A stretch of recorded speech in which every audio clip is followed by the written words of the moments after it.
পুরাই লুটপাট যাইছে ব্যাপার তো নিতেছে তুগার মতো মাছ ধরতার না গান হন বলে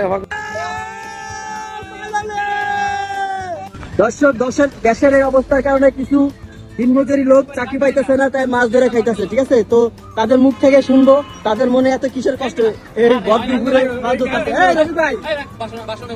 রবি ভাই কি ব্যাপার ভাই, আপনার অফিস টফিস নাই, অসময় মাছ ধরতে নামছেন কেন? কি কম দুঃখের কথা, 3 মাস যাবো যায় না পুটকির ব্যথা। এই যে দেশের এই পরিস্থিতিটা করলো স্টুডেন্টরা, আজকে আমার ব্যবসা বন্ধ করে এই যে আমি পথে নাই মানে মাছ ধরে খাইতে দিই, এই জন্য মাছ ধরতেছি।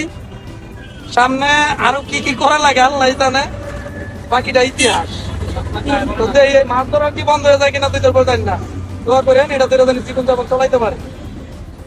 আর ওই কাঙ্গালি যায় তো, ওই কাঙ্গালি